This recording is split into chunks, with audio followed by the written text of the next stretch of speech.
Née en 1953, l'américaine Debbie Drechsler est marquée par la revue féministe Women's Comics. Son œuvre de bande dessinée ne comporte que 2 livres, The Summer of Love en 2002 et Daddy's Girl en 1995.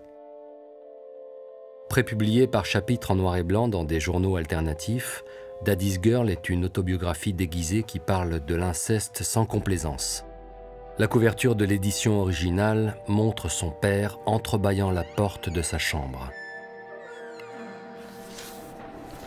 Daddy's Girl est un livre qui met en scène, avec un mélange de crudité et de pudeur, les souvenirs les plus intimes de l'auteur. Ses dessins utilisent le noir, le blanc, les petits traits, les détails pour composer des images foisonnantes d'une grande beauté formelle. Dès la 2e planche du 1er chapitre, on sait ce qui anime ce visiteur de la nuit. La dessinatrice subit la maltraitance de son père sous les yeux de sa sœur Pearl. Lily se dégoûte, a mal au ventre. Elle ne peut exprimer sa souffrance. Même dans son journal intime, il lui est impossible de mettre des mots sur l'innommable. Debbie transforme son prénom en Lily. Mais c'est bien son histoire, de l'enfance jusqu'à l'âge adulte, que relate cette succession de courts épisodes. Au fil des pages, on voit Lily grandir. Elle sort avec un garçon, mais sa famille l'en éloigne en déménageant à New York. Son père continue de pratiquer sur elle des attouchements et fait en sorte que ce soit elle qui se sente coupable. Lily est condamnée à se taire. Certaines planches témoignent de sa fragilité. Elle devient boulimique, se comporte violemment avec sa petite sœur, pense au suicide, puis se ravise. Une voix intérieure comble ce manque de dialogue entre elle et sa mère. Si seulement elle savait, pour mon père et moi.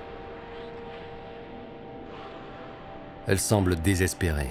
Quelle sorte de Dieu permettrait à mon père de me traiter comme il le fait, s'interroge-t-elle. Elle essaye aussi d'instaurer un dialogue avec une mère imaginaire qui viendrait à son secours.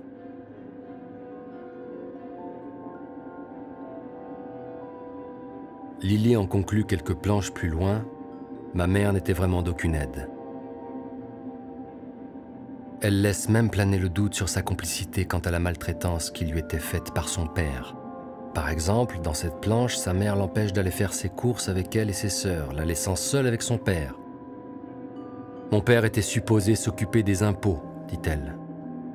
Elle trouve finalement réconfort dans la peinture, la poésie ou en écoutant la nuit les programmes de la radio pour s'évader de ce cauchemar familial. Le contraste en noir et blanc, la multiplication et la finesse des traits apportent beaucoup de détails et de mouvements au dessin.